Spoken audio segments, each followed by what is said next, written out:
guys, my name is Emma Nadozi and welcome back to my channel. In today's video, I'm going to be talking about my MCAT experience as well as what I did leading up to taking my exam. I'm first going to talk about what I did leading up to taking my exam. I'm going to give you guys some background about me and who I am. I'm a junior in Liberty University. I took my MCAT exam after my sophomore year. So this is after I took my general biology classes and my gen chem classes, took all my organic chemistry. Before taking the MCAT, I did not take physics, I did not take biochemistry, and I didn't take anatomy. I had to self-study those things that I needed for the MCAT. So it took me a little bit longer to do my content review. Most people opt doing 1 month to a month and a half maybe to do content review, but I spent almost 2 months doing content review, and I had 3 months and I think 3 weeks-ish to prepare and take my exam. I started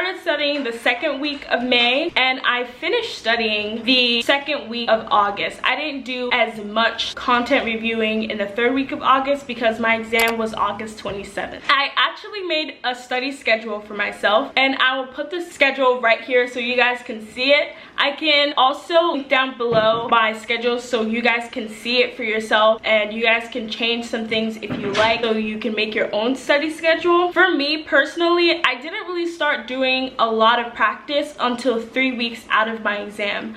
I was able to improve my score in 2 weeks above a 500.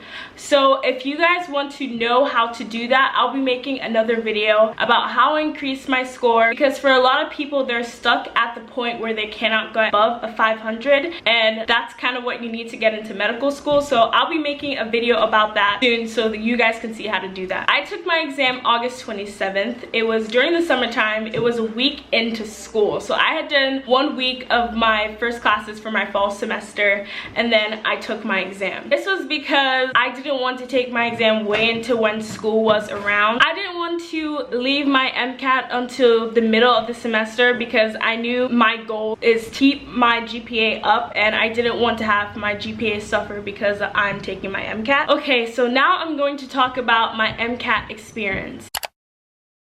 When I got into the testing center, I got there 10 minutes early. I would recommend practice driving to the MCAT center so you don't miss any turns or you don't miss your way when you get there. They don't open the doors until 8 o'clock anyways. If you guys get there like 10 minutes early, you'll have to wait outside for the doors to open. When you get inside, the first person that gets inside gets checked in first. I was the first person to arrive, so I got checked in first. They took my thumbprint, they took my ID, and they took a picture of my face, and they took my phone, and they gave me a key for my locker. So when you get your key for your locker, you put your phone in there, you put your lunch in there, you put your energy drink in there, your water, you put everything in your locker. You're not allowed to carry anything inside of the testing center, not even a pencil or paper. They actually provide dry erase markers and dry erase booklets for you to write things down inside the testing center. So you don't really have to bring anything for the exam at all except for your ID and your lunch. For me personally, when I was taking my practice test, I noticed that after the first 2 sections, I was getting really tired, especially for the biology section because it was a 3rd section and you still have to read. You don't want to miss anything. So I recommend either drinking coffee on your break or drinking a Celsius. Celsius is like an energy drink, so it has caffeine inside of it. So I drank half of a Celsius to stay up during that exam because trust me, you will need it. Especially if you take multiple practice exams, you will tell that you're getting tired throughout the sections as you keep going. So that is my recommendation for you guys. I'm going to talk about the sections individually. The first section on the MCAT exam is the chem and physics section. On this section, I actually almost ran out of time. So you have to be very careful. You have to plan accordingly. If you're stuck on a hard question, you might just want to click an answer and come back to it. I was stuck at I think like 2 or 3 problems that were giving me a headache, so I just skipped those, picked a random answer, and came back to it when I had more time. But because I was running low on time, I wasn't able to change those answers. So don't spend too much time on hard problems if you can't figure it out. One thing I did notice is that the chem and physics section was probably the hardest one I've ever done, but I think that they curved it for me to have gotten the score that I did get. So So if you find yourself having taken the MCAT thinking that a section was really hard, don't void your exam. You never know, they might curve it. Keep your score. For the cars section, which comes right after the chem and physics section, me and reading are not friends. I did not get to do my last passage. I just clicked random answers and submitted it and prayed that I did well.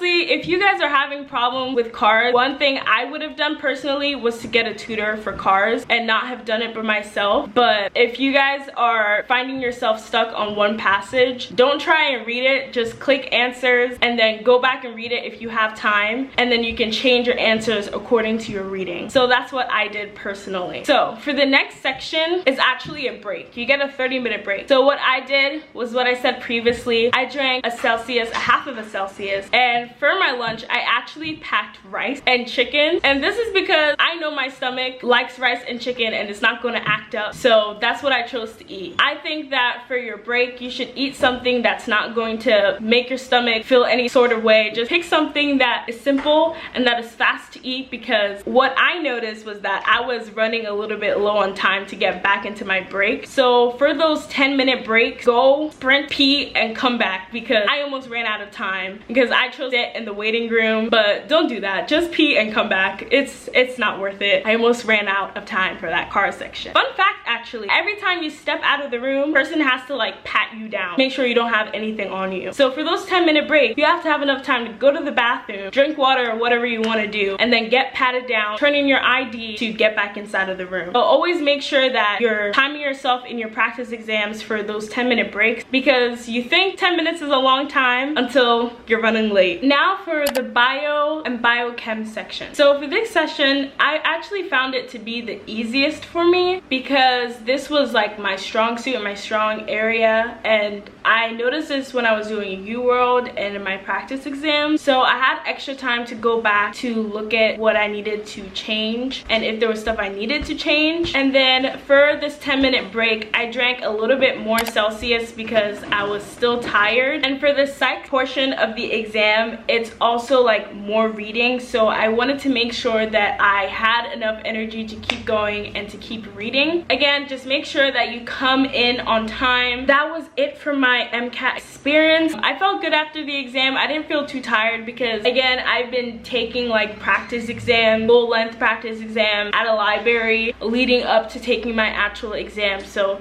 that is honestly my biggest tip for you guys, is to do practice exams. Get comfortable sitting down for 7 hours. Get comfortable with the break time and with the material on the exam as well, because there is a specific reading style for the MCAT and you have to learn that in your practicing. In my next video, I'm going to talk about how I got over the 500 mark, because that is a lot of people's challenge going into studying the exams. I didn't do a prep course because of things that I've heard about prep courses and my personal opinion with prep courses, because I wanted to design my own plan to make it tailored to me. Also, I have my schedule linked down below if you guys want to view that. If it's helpful for you guys, I showed it in my MCAT vlogs, me like planning out my days according to my Google Sheet. And I also did a Google Calendar to plan out like every single day of my studying and times when I was doing this and everything like that. So if you guys want like an detailed day-to-day what I was doing to study for it, check out my MCAT series. I have, I think, 4 or 5 episodes of me studying for the MCAT and what my days were like and how I structured my life when I was studying for the exam. So thank you guys so much for watching. If this video was helpful to you, please make sure you like, subscribe, and comment down below. Tell me when you guys are taking your exam, and if you have any questions, feel free to DM me on Instagram so I can help you answer them.